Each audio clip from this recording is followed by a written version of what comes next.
It's New Brew Thursday! Woo! And we're here, it's San Diego, it's Comic-Con, it's geeky, it's craft beer, it's amazing, and we have Tom Merritt. Tom Merritt. The one and only, except for the guy in Oxford, Tom Merritt. Is it the first time you've had someone who knows nothing about beer on your show? Oh, that's not true. You know a lot about beer. Actually, and then we had Steven on there. Yeah, this has been a learning process for me. So I started the show out not knowing much about beer. So yeah, it's been a learning these guys have come a long way. I feel a little bit about this show the way I felt when I did How I Wow, the World of Warcraft podcast, when I'd only been playing Warcraft for about 6 months and knew virtually nothing. He's like, well, I'm going to learn by getting chastised by everyone on the internet for everything I say wrong. And I've had that. I think one of the first critiques we got on iTunes was, wow, these guys can't even pronounce Duvel. I'm like, yeah, well, you know, sorry. Like, I don't speak Belgian. So we're all learning here. We're all learning, so it's good, you know. And that's the whole point of the show, is that we like to get people get together and try something new that they don't know anything about. See what they think about it. I've been studying up. I had a 21st Amendment IPA on the plane. Excellent. I was very excited that they had a craft beer on Virgin America. Yeah, Virgin awesome. America. Yeah, very cool. And then I had a Rock Bottom Stout yesterday over at a brew pub near our hotel. So I've been trying to brush up on the craft beer. Excellent, excellent. Well, you're typically a craft beer drinker anyway, because I know you tweet a lot about, and you focus your biggest beer is on Guinness, and we met over a pint of Guinness, and Guinness is still it's good quality beer. Yeah, totally. But, you have a couple of great craft beer places where you used to live. Yeah, there's a place called Luca's. Which isn't a brew pub, but they stock a lot of craft beers. Right. I think you call it a 50-50 place, probably, right? 50-50 bar, yeah. And then there's a bunch of other ale houses in Oakland area where I used to live. And then, of course, 21st Amendment, the brew that I had on the plane, is right near where I used to work at CNET. Right. That was always I'd walk by CNET like, yay, checking in. Now I'm going to go over to 21st Amendment. 50-50 bar. What's that? Is that like a very vanilla place with the orange exterior? Nice, yeah. No, 50-50 is where it's like half craft, half macro. So that's kind of my own little coined phrase. I was going to say, I've been doing this like 33 years. It's like, I've never heard that term. What is this magical term you've created? I like Steve's throwing it out there. Yeah, seriously. So, like, if you want to help that catch on, hashtag Steven. That's mine. Anyway, so we're here. It's Comic-Con. You've been at the con. Yeah. So how do you like it so far? It's great. I want to go sometime when I don't have to work, because that's a lot more enjoyable. Last year I came for a day when I didn't have to work, and it was a blast. This year I had to actually do shows yesterday. So today was the first day. It's all enjoyable stuff. Right. It's all just stuff I want to do, and it was really fun. I was just getting into it, and I'm like, oh crap, I got to go shoot with those guys with beer. No, this is one of the things that I consider like just the enjoyable thing. Relaxing. I don't have to prepare. He's like, I'm not in charge of moving the drink show and eat along. food, I just get to eat food and drink. So this is pretty awesome. That's excellent. That's excellent. So let's go ahead and crack these. We're doing Italian beer. This is a Dogfish Head Beer Advocate Brother collaboration beer. It's called Wrath of Pecant. Nice. And if you know, Pecant! It's the malts are smoked over a plantain. No, close. It's not bad though. Basically, you're absolutely right. This is brewed by Sam and the brothers Jason and Todd Alstrom. Every year, Sam does a beer for EBF, Extreme Beer Festival in Boston. Go ahead, I'll let you pour for everybody else. And so they do a beer in collaboration as far as the recipe, and then it's brewed by Dogfish Head. And so this is a 6% brown ale, 30 IBUs. It's got plantains and carob in it, so it's going to be really interesting. But they came up with the name. There's always a contest on Beer Advocate, and the guy's name is Buddy, and he came up with the Wrath of Pecant. But of course, the powers that be that control the labels, the label police said there's no pecans in it, so you can't call it pecan, so they have to call it the Wrath of Pecant. But what is interesting is they made this a Rausch beer. Now, a Rausch beer is a beer where the malt is smoked over, or the malt is dried over an open wood fire, or smoked over wood. And normally it's beech wood. I've seen alder wood, even white oak. A few other types. This is pecan wood. So basically they did 4 days of smoking the malt at Dogfish Head, because most breweries get their malt from professional maltsters that do this themselves. So Sam's always ready to do everything, and go out on a limb. So they basically did that. So we should have a very smoky brown ale That's going to be really interesting with the carob and the plantain. So I'm really excited about Cheers it. to Dogfish Head. Cheers to Geeks. Cheers to Proper for hosting. Yes, thank you. Yeah, totally. So the pecan roasting isn't enough for the label makers. It has to be an actual ingredient. Huh? Yes, it has to be an ingredient It's on kind there. of misleading. It's kind of like the, you know, They tried to do it with an apostrophe. if you went to the grocery store and it said pecan on it, you'd expect pecan, right? Well, so not that's the for same. most of the crap you Right. buy, but yeah, That's I know true. what you're saying. But unfortunately, the same people that regulate the beer industry. So, because it's a food, basically. And so, so yeah, it's a And very you should- subtle this Roush is- smoking. It tastes like food. It does. Beer is food. I remember having this at Dogfish Head, and when we had it out of the bottle, that was what, 3 months? Maybe? Back in April. About 3 months ago. And it's not as smoky as I remember. Yeah, it's got more subtle, I'm sure. It did. That's what happens. This is a Everything very rare blends beer together now. and melds. There were not many of these brewed. They don't Hardly distribute anybody in the West this. Coast got this. You can only We got get this it- because we went out to Delaware yeah. and brought them back with us. This tastes like snacks. No, seriously, it's like I'm trying to put my finger on it, but like roasted peanuts or you know, something like that. Brown ales are great for pairing with different types of meats and whatnot because of the caramelization that takes place. But on top of that, we get the pecan smoke and the sweetness of the carob and the plantains. So it's going to be really interesting. So what are we pairing this with? So, since you don't get a master pairings this week. Proper Gastro Pub came. I looked at their menu and I pulled out a few items. They have some pulled beef, not pulled pork, but pulled beef sliders, which should be really interesting to go with this. They also on the far end have an eagle sandwich, which is stylized off of one of the first gastropubs. They had an eagle sandwich, which is basically a steak sandwich, which is really amazing. And then we went way out on the limb and we decided to do a little ahi. That ahi is so good. That looks really and good. with Yeah, wasabi. it's So so tasty. we're gonna see how that plays into it too. But I think it's gonna all go great. Yeah, I can see So what should we I start know the with? two on the end. Go ahead and grab the steak sandwich. Let's see how that goes. traditional. Uh-oh. Just do your best, John. We're not. And since we're at Comic-Con, they're taking the opportunity to fly thousands of biplanes above us. You know what? So- I just totally fingered this sandwich. That's all right. I'll take the finger then. It was interesting what Justin, the governor here at You guys are very Gastropub, close. the governor.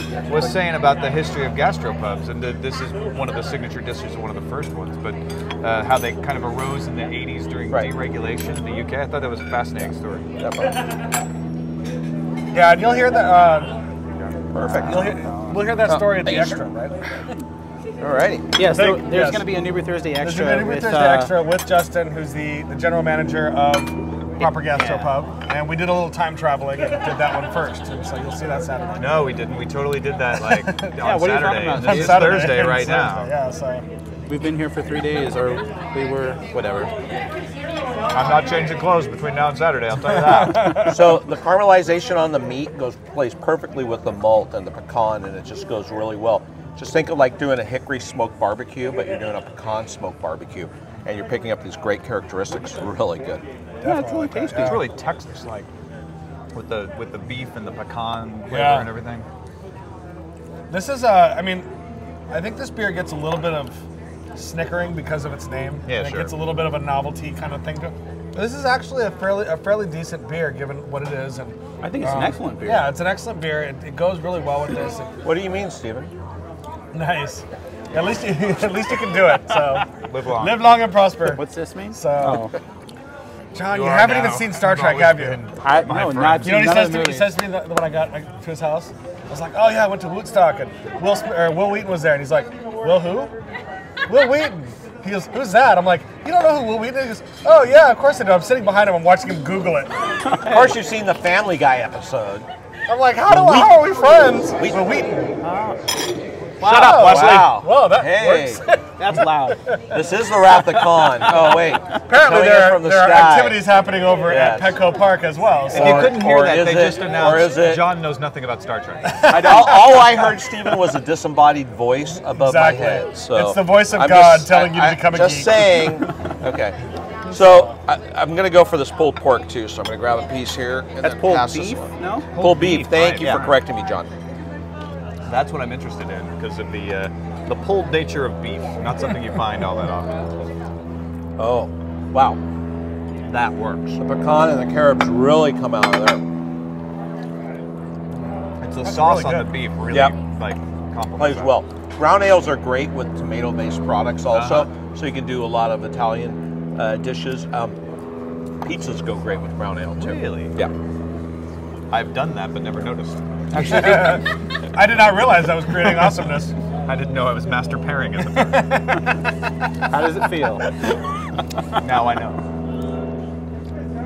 So, like we talked about a little bit, we're here at Comic-Con, and so we're talking, because a lot of our viewers probably don't know exactly what Comic-Con is. And they probably don't know why we're doing the show at Comic-Con. We're doing the show at Comic-Con because as much of a craft beer geek as I am, I'm also a huge sci-fi tech geek. In case you haven't already noticed. In case you haven't already figured that part out. But Comic-Con is a yearly gathering of sci-fi, comic books, movies, television, manga, anime, everything you can think of comes together in one place. It's geek mecca. It's a place where those of us who are scorned and chastised all year long can feel at home and happy in our costumes and whatever. But to an outsider, it also looks just like a lot of fun. Yeah, it is, and it is just, it's a blast. And everyone that I've ever taken to a Comic-Con has always told me, like, wow, this is so much more fun than I thought it would be. And this year was particularly exciting for me because Wootstock came, and I've wanted to go to Wootstock for so long, and as you can see, I got my 100 gamer points for attending Wootstock, so... Woodstock is a subset gathering of nerds and geeks within. It happens all over the place. Gets really crazy at that place. You're talking about Dan Savage from MythBusters, Will Wheaton, whom you now know, Paul and Storm, the geek band, all like getting on stage and they have throwing special down. guests. They had Chris Hardwick, the Nerdist, was there, did a stand-up routine. Molly Lewis did ukulele music, which I love Molly Lewis. Yeah, I know. She's such a. She's just, you want to wrap her up in a box and take her home. She's so freaking cute. It's crazy that Chris Hardwick is a geek now. Like, I remember him from Singled Out on MTV. Oh yeah. Yeah, like he kind of went mainstream, but you know he's always kind of like. He has a show, right? He's like really big on. I was actually surprised to find out that him that. and Will grew up together. I didn't realize that they had been friends their entire Well, lives. and it makes a little bit of sense because Will Wheaton, I think, even though he was on Star Trek, he was also in Stand By Me, right? And so he's seen as just an actor, right? And he actually has embraced his geek side and like, no, that's more important to me. Right. I am a little concerned about the wrapping her up and putting her in a box thing, Stephen. With, in a non-creepy shows. stalker way. So, okay, just check. Alive in the box too. What I love about Right? yeah, exactly. I'm not going to put her in mini boxes, just one. What I love about Geeks though is that, like, speaking of Molly Lewis, she was too young to be in the event because it was an over 21 event. Yeah, she turns 21 in like 2 months. Right, and for some reason the security and the venue was kind of being hardcore about it. And they'd bring her in kind of like, okay, do a quick set and get out. And so, but during the intermission, everyone got up, went out in the parking lot, and she did her own little Molly stock out in the parking lot. Nice. And that was awesome. And it's just, and that's very cool. That's what we do. Like, it doesn't matter. We'll just go somewhere else and do it. And if you ever come to Comic-Con, you'll realize it's not the stereotype. It's not a bunch of sweaty guys, you know, who are just over-obsessing about comic books. They're here. Yeah, you will find them. When you look at the crowd, it's like, it's 50-50, Right. men and women. It's families, you know, bringing their kids in. Last year I it's saw all Rick walks of Fox life. wandering around through there. You know, so I mean, Comic-Con's become mainstream. So, you know, it's not a big deal. But it's a lot of fun. It's definitely something that everybody should take the time out to try out and check it out. If I may tie it back to here, what you find at Comic-Con is people who are excited about science fiction or fantasy or comic books or whatever, having that same care and obsessiveness and demanding of quality that you have in people who are interested in anything like beer. Which is why everybody refers to themselves as craft beer geeks. Yeah. Because that idea of being obsessed with one single thing has kind of become the mantra for everything, you know. And so yeah, craft beer geeks have that viewpoint towards beer and making sure it's like, oh, I've aged this bottle perfectly, and you know, it's like comic books. You know, now it's beer. Like I have the batch 1 of this beer, and it's 10 years old. Condition. Yeah, and it's been cellared perfectly, and it's worth $500,000. It's a 9.0. Right. So I mean, there's a lot of similarities that people don't realize. We have to try the ahi still. So let's jump into that. You guys just dig in with your forks and gather some. There you go. Yeah, this is what I had here the first time. And This is the community ahi. I'll break down the wall. Those are not lima beans; they're edamame pods. Ah, I was just gonna ask what those were. Because I would not eat lima beans, but Little soybean. yeah. Oh wow, that is good. Oh. That's not what I expected that to taste like at all. And now that you've been on my show, Hashtag just saying. No, I owe you, man. This is delicious food and good beer. I got to repay you. Before we sign off, what do you guys think of that pairing? That was amazing. Yes. I thought it brought out all the carob and plantain, which we've been missing all this time. It brought out a lot of the lighter. Yeah, the little sweetness and the fruitiness. Definitely too. sweetened the beer, took away a lot of the smokiness. And the fruitiness came out too, so I definitely could pick that up. And that is amazing. That is really good. That's pretty incredible. Tom, thank you very much for joining us.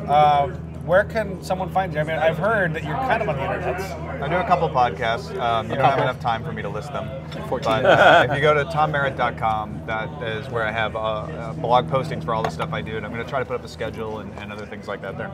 I think your biggest, most well-known show is Sword and Laser. Yes, absolutely. According to Veronica Belmont, my co-host. Yes. But I also do Tech News Today every day at 2:30 live on the Twit Network, live.twit.tv. Great chat You've room, been there nice for like people. a month now. A couple months. Yeah, started June 1st. Yeah. It's been a couple months. Wow. Yeah, I know. Okay. Isn't it crazy? Yeah, it's gone by fast. Thank you very much for joining us. We're going to geek out for the rest of the night. We're having a meetup. So if you're in the San Diego area, it was last week and you missed out. Sorry. I'm going to shoot down the plane now. Until always, stay safe and drink beer. Cheers, guys. Cheers.